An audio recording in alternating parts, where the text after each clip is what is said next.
Então, pessoal, eu tinha falado em uns vídeos antigos sobre o incêndio da Boate Kiss.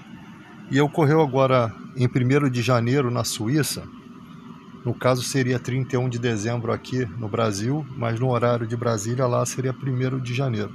Acontece um incêndio com 40 mortos e da mesma forma que aqui e da mesma forma que outros incêndios que já ocorreram, né?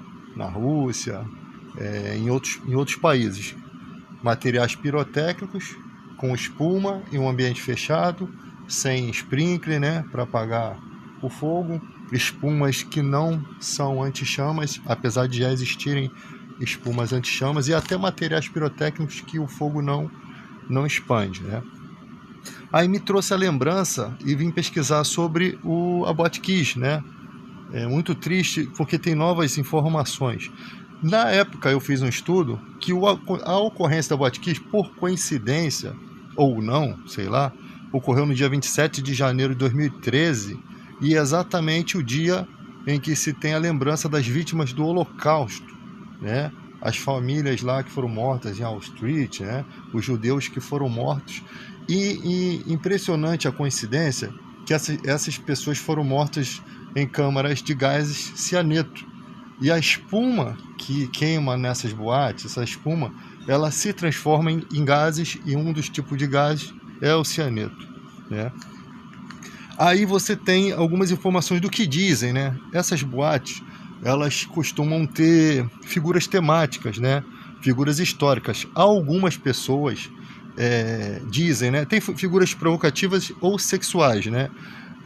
São temas de boate, né? Ali era parece que era eu lembro que era um evento que ia ocorrer por conta de uma formatura, né? E algumas pessoas dizem que haviam figuras históricas no mictório, onde a pessoa vai urinar, e uma dessas figuras era Hitler, né? A cara de Hitler com um alvo, e as pessoas mijavam no rosto, né? É possível que existiu isso? É possível, mas só quem poderia dar essas informações são as pessoas que estiveram lá nessa boate, sobreviveram, né? O local ali, Santa Maria, também tinha feito um estudo que no passado foi um local de imigração exatamente de judeus e alemães, por coincidência também, né? Lembrando que nessa época o corpo de bombeiro não estava com equipamento de proteção respiratória, e apenas você vê no vídeo, eles não têm o cilindro de respiração, só tem a roupa de aproximação, tá? E alguns relatos dizem que havia o dinheiro para comprar esses equipamentos, mas que foram comprar uma máquina de café e um carro ao invés de comprar esses equipamentos, e que os bombeiros, que eram os mais experientes, tinham ido para uma outra cidade para fazer um curso exatamente no dia em que precisaram deles.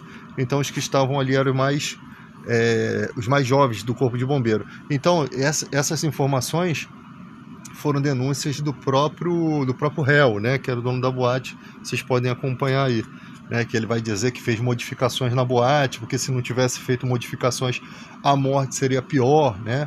Porque, pelo que eu entendi, houve certo barulho, né, no local, e alguns moradores reclamaram da posição, né, da onde ficava ali o palco. Então eles mudaram de posição, não mudaram o bar, e parece que por dentro do bar havia uma saída para fora da boate.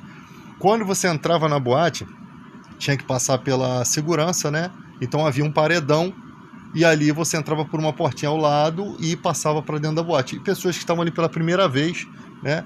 E na hora do incêndio não havia uma saída de emergência, né? As pessoas tentaram sair. Quando elas viram a luminosidade, possivelmente, eu não sei se vocês já perceberam que todo lugar de saída é em vermelho, né? O vermelho é um símbolo para identificar uma saída nos cinemas, em lugares fechados.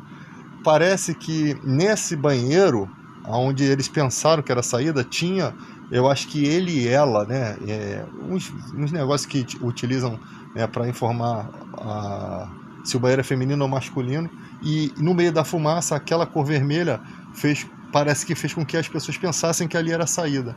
E ali, pessoas tentavam sair quando viam que não era a saída, e outras tentavam entrar achando que era a saída. E ficaram tudo preso no meio daquela fumaça, lembrando que a alta temperatura ali cozinhou as pessoas.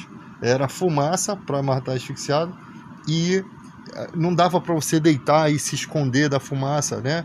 As técnicas de sobrevivência não iam funcionar por conta da elevada temperatura. Era uma extensão muito grande de espuma e o fogo muito alto. Então tinha pessoas que até a pele desceu, pessoas que sobreviveram e depois andaram pelas ruas, dirigiram e acabaram morrendo depois porque respiraram muito aquela composição química da espuma, tá? Aí, nos dias de hoje, dizem que, de fato, as portas foram trancadas por fora para o pessoal não sair sem quitar as dívidas. Quando eu vi as imagens, tinha umas portas de ferro que pareciam ser alguma área dali, que as pessoas tentavam sair, tem uns amassados de dentro para fora, como se as pessoas tivessem dado cabeçadas. Eu não sei se essa imagem é real, né, porque pouco é falado disso. Eu sei que as pessoas tentavam quebrar a parede do local para poder tirar essas pessoas, né, que estavam gritando lá dentro. A própria população se sensibilizou e estava tentando ajudar. E ali são 242 mortos, houve uma demora muito grande dos processos. E olha só, relatam que essa boate ela só funcionava naquela noite porque eles haviam feito um termo de ajustamento de conduta com o Ministério Público, tá? Isso é relatado pelo jornal Gazeta do Povo, o site Gazeta do Povo. Então os pais, eles queriam responsabilizar esses servidores, né? E eles fizeram reclamações nesse sentido. O que aconteceu? O Ministério Público processou eles criminalmente, né? Processou o pai das vítimas. E uma outra coisa que surge no meio disso tudo, que eu não sabia: carta psicografada, né? A justiça, ela tem aceitações de cartas psicografadas. Num estado que é laico, a religiosidade já está se envolvendo ali. Sendo que essas cartas psicografadas, elas geralmente têm a grafotécnica, né? Porque parece que, eu acho que dessa forma, a pessoa está recebendo ali as cartas, o espírito, né, que está falando com ela, e ali na hora de assinar, a assinatura é idêntica da pessoa que morreu e que está ali no momento ali fazendo aquela conexão com o mundo espiritual, que a gente que é evangélico, a gente não acredita nisso, ainda acha que isso são espírito maligno, né? São demônios, na nossa crença, né? Então, ainda existe esse tipo de coisas envolvendo aqui a questão da Boate Kiss, tá? E em outros casos também é relatado que existem casos em que a justiça, né, o juiz era católico, e que a justiça acredita nessas cartas psicografadas, né? Eu não sei se aqui no Brasil como é que funciona a justiça em todos os ambientes, né? em todas as esferas, se de fato isso é recebido pela justiça, como isso é acatado pela justiça, mas que a ocorrência nesse sentido existe. Então, isso aqui é apenas um estudo de algumas coisas. Eu tinha feito a primeira parte, essa é a segunda parte. São frutos de pesquisas, né? Então pode ser que tenha alguma coisa aqui que não esteja batendo com a realidade, e vocês busquem a conclusão de vocês aí.